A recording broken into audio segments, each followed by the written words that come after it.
I'm so excited to be doing an updated tutorial for you guys on the alpha generator.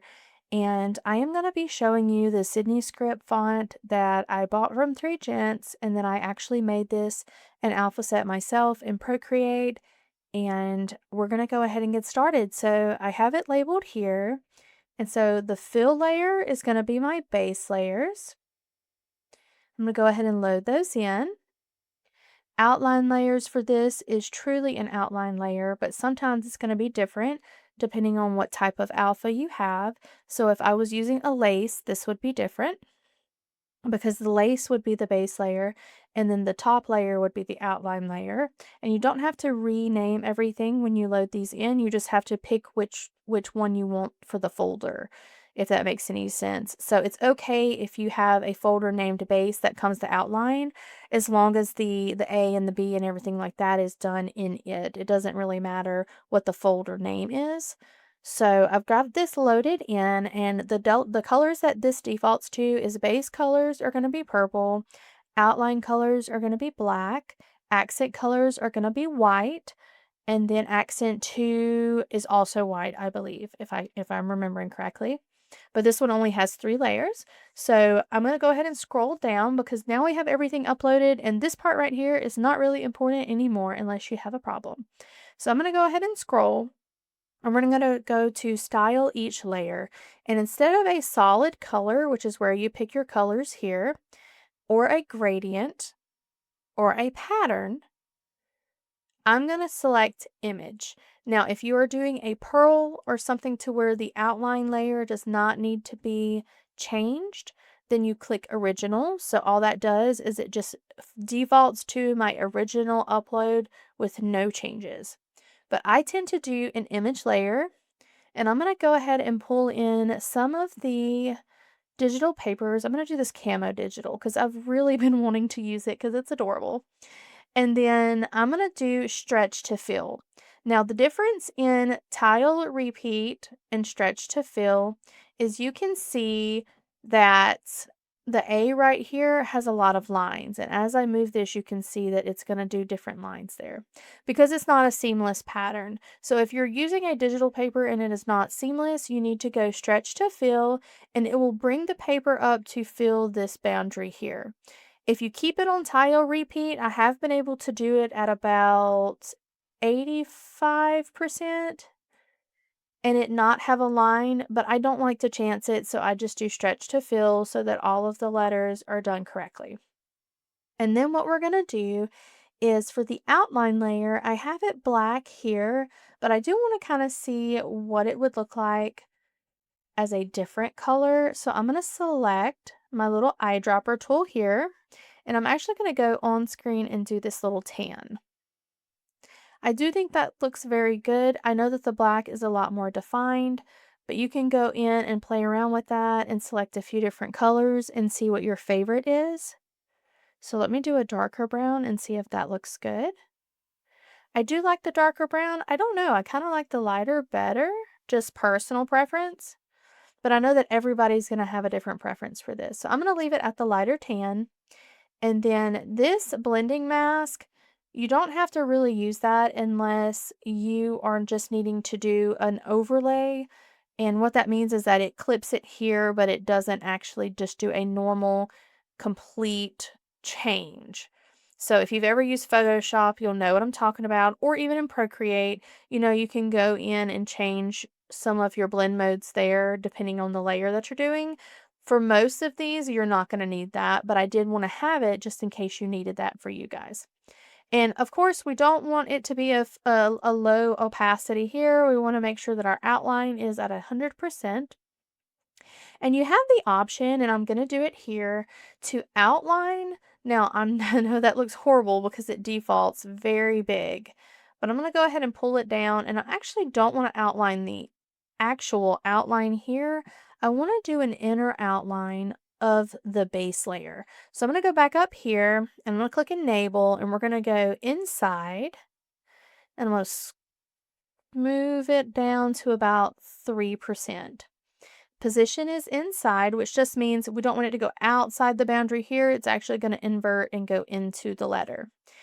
Blend mode is going to be normal. Opacity is going to be up. And you can do different fill layers here as well, but I'm actually going to do an image. And I am going to pull in a glitter paper. And I don't remember where all of my patterns are, so I'm going to just pull in one from over here. And let's do, this one is the closest to my gold that I have disappeared somehow. So then I'm adding like a golder outline right there. I'm going to go ahead and tile that up a little bit because I don't want the gold to be super duper tiny. And then I also kind of want to add a black drop shadow to this. So what I'm going to do is it's going to be offset. The fill is going to be a color, not an image. I want my opacity all the way up, my blur all the way down. So see how it just does like an extra outline here? And then I'm actually going to do an offset on the X because that moves it to this side a little bit. Did it a little too much. I just wanted a little bit because it just helps the pop since I've added so many other different things. We just want it to have a little bit more definition. And then I don't want to do an outline or a stroke on this part, but we could do like a little drop shadow on the, let's see here.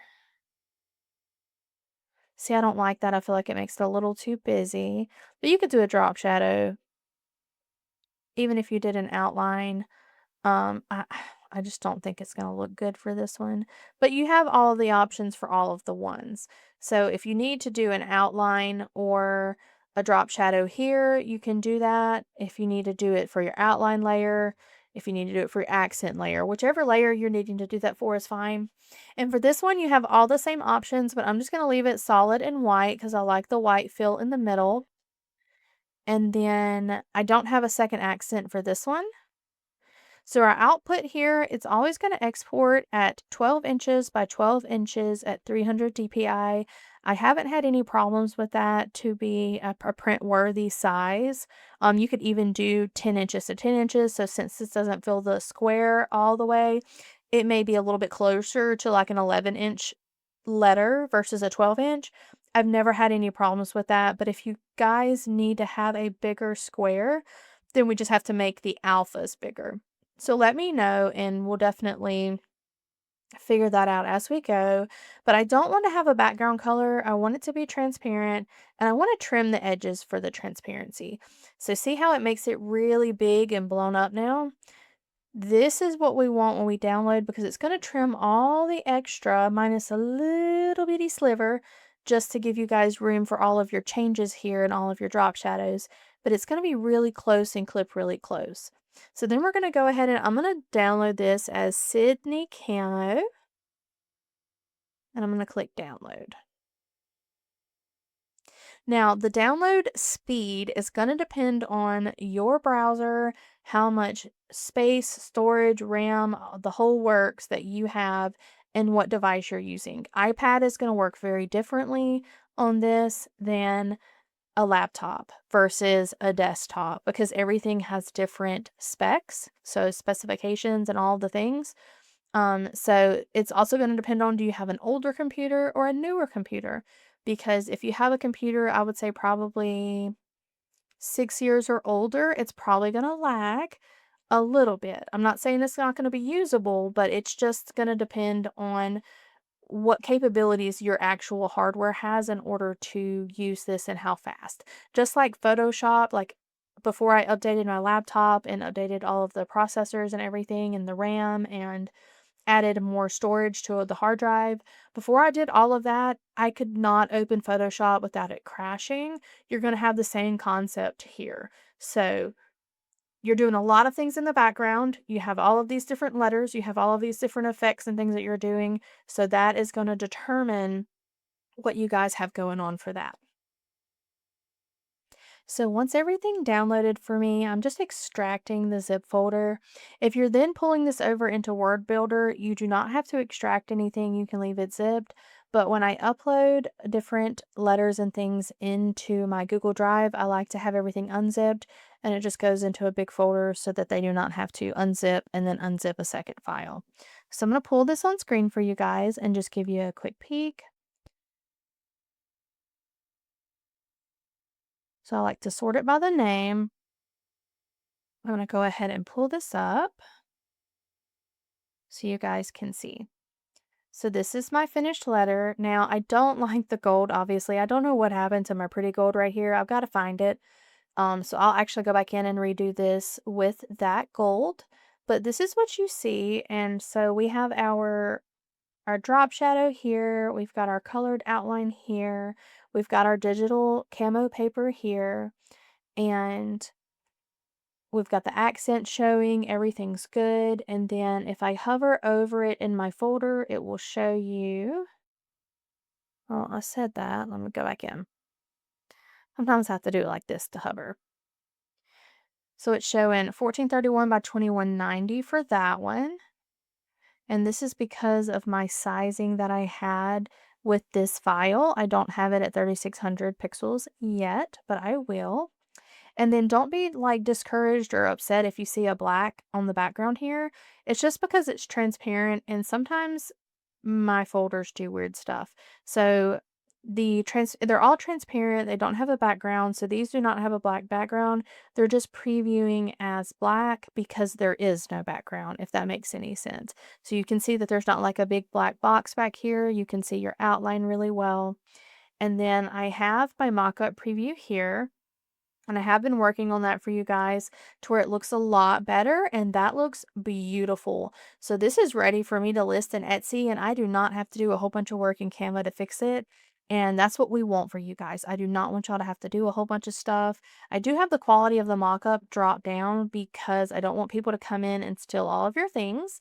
So that just kind of helps it to where if someone does try to come in and steal, they're going to get a really crappy quality.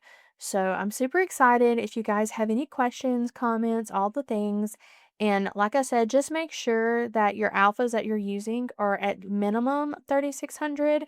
Now, if they're bigger, it's going to drop them in as is. I haven't had any problems with it just dropping it without resizing or warping. And then it will download as a 12-inch by 12-inch. So if you guys have any questions or concerns, let me know. And I'm just super excited. And good luck and have fun.